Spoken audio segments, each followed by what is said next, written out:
Hello everyone, it's me Uncle John. Today I am going to read S4 4090 Huckleberry Fin Part 2, Chapter 3.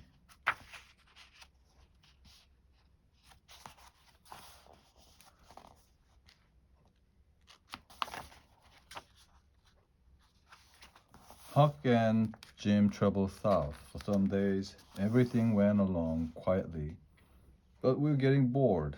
We wanted to know what was happening in town, and so I decided to go and find out. Jim said, "Why don't you wear the old dress and hat that we found in the house? People won't know you then. They'll think you're a girl." And so I did.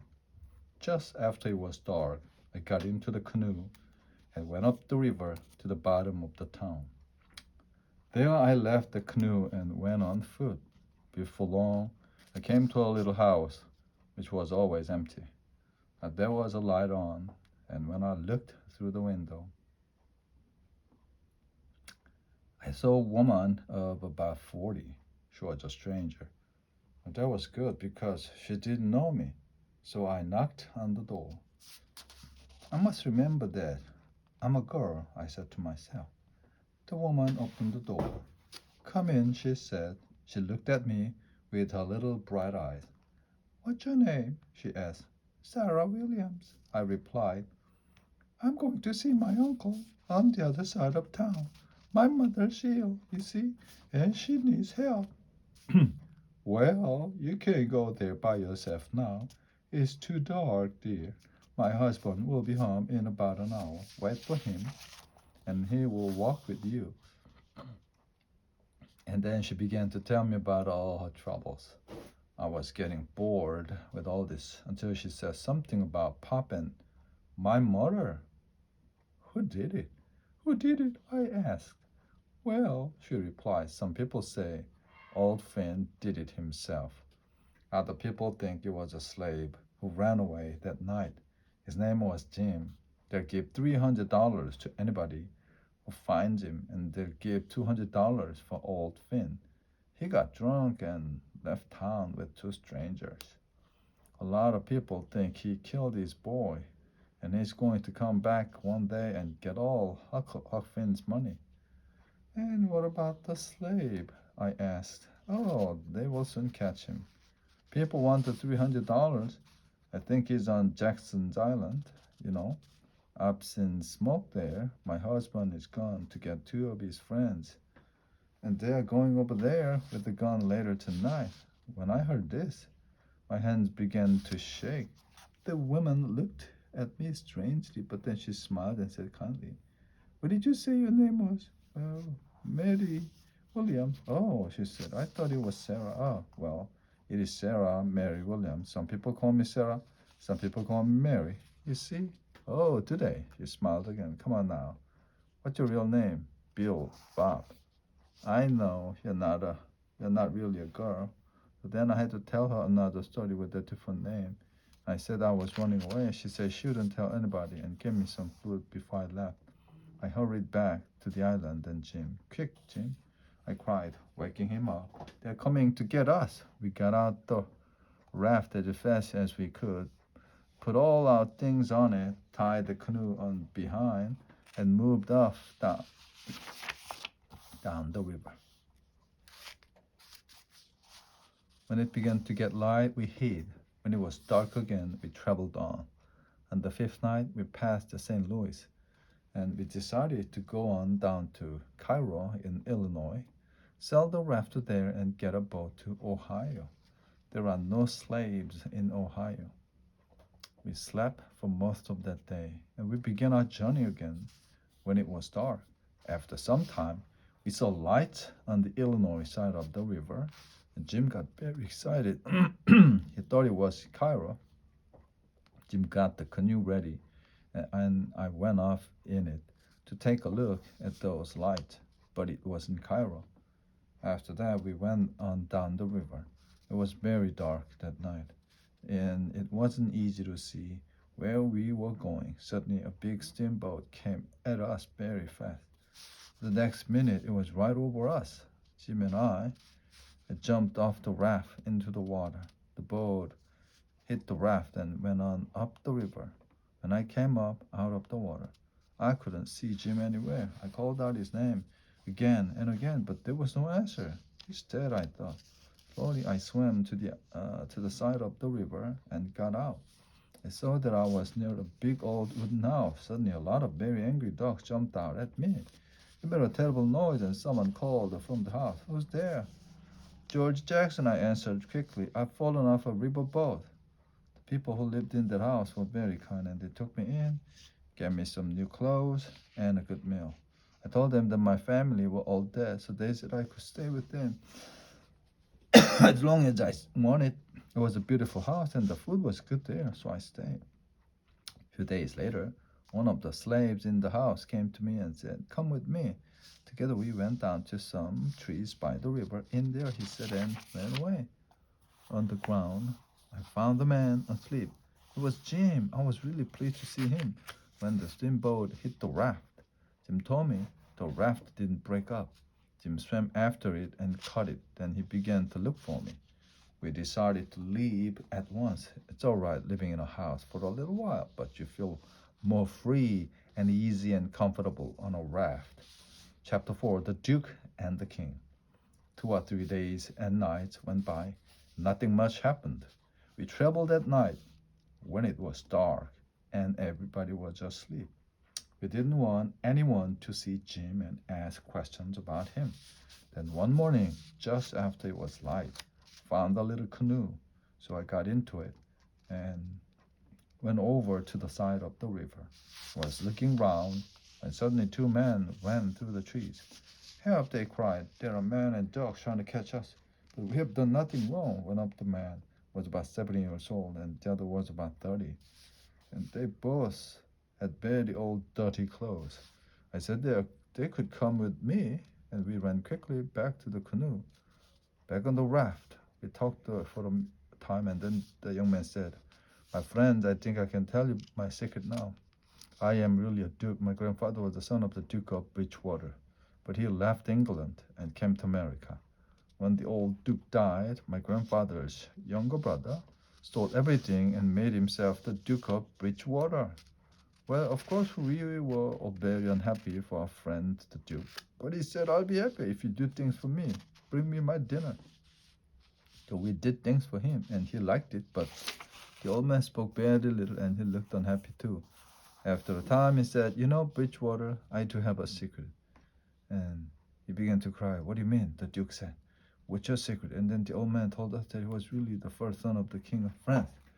He asked us all to go down on one knee when we spoke to him. We could call him Your Majesty too, so that was what we did.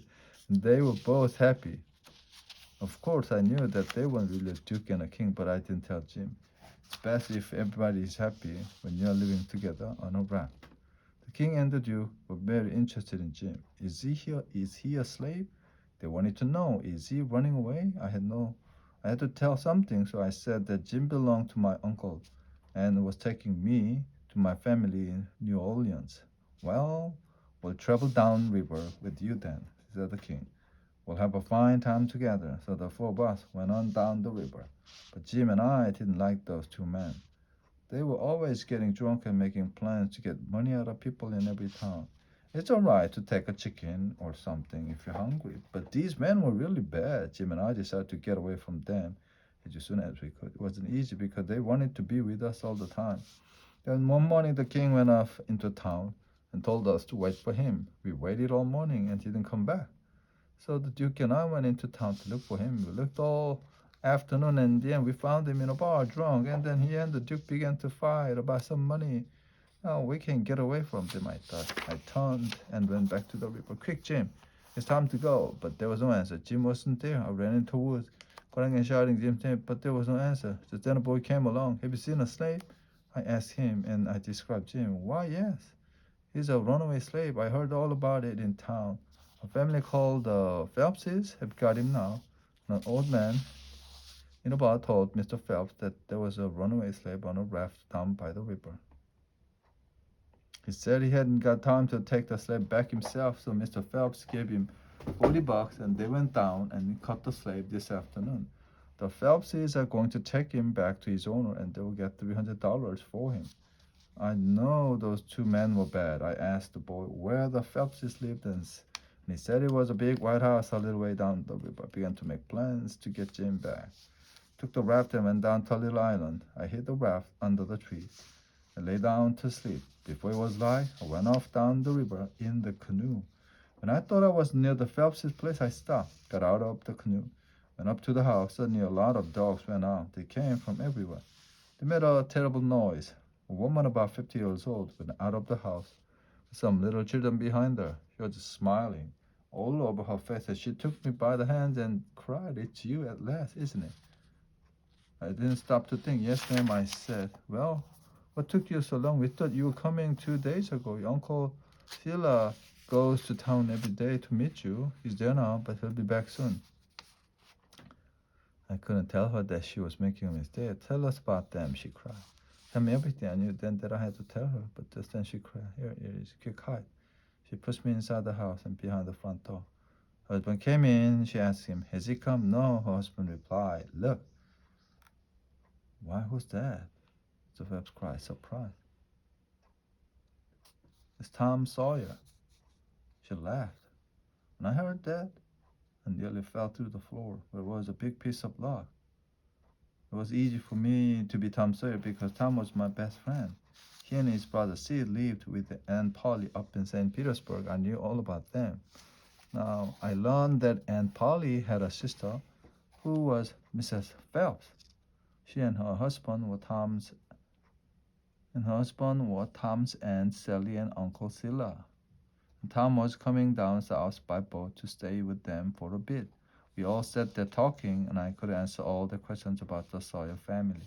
I was feeling really happy about this when suddenly I heard a boat on the river. Tom could be on that boat, I thought, and he's gonna walk in here and call out my name before I can stop him. I've got to go and meet him. So I told the Phelps that I would go into town to get my bags, which were at the boat station. I hurried up the road, and before I was halfway to town, there was Tom Sawyer coming along. When he saw me, his mouth fell open and he looked a bit white in the face. "Aren't you dead?" he said. "Everybody said that you were murdered." "I'm not dead yet. But listen, I told him about my adventures, and Tom loved all that. Then I told him about the Phelps and that they thought I was Tom Sawyer. What shall we do?" I asked him. Tom thought for a moment, then he said, "I know. You take my bags and say they are yours. I'll come to the house in about half an hour. But there's not another thing. You know old Miss Watson's slave Jim ran away? Well, he's a prisoner here, and I'm going to help him escape." "Jim, Tom?"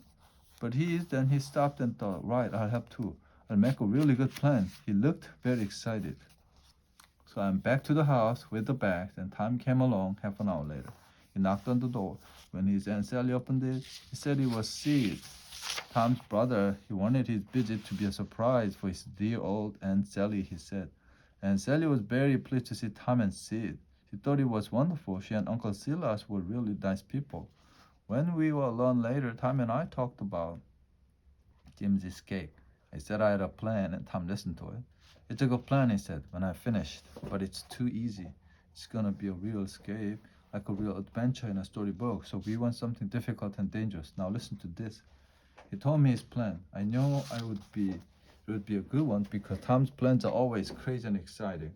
And we sure had a lot of fun with that plan. We knew that Jim was locked up in a hut outside the house. Every now we got out through our bedroom window and dug a hole right under the wall of the hut. It took us a week, and it was hard work. We talked to Jim sickly and told him about the plan. He was really pleased. We also wrote sick letters to everybody. Tom said that people always do this in book. We wrote that there was a gang of slave thieves coming up from the south. They wanted to steal Jim and get the $200 from his owner.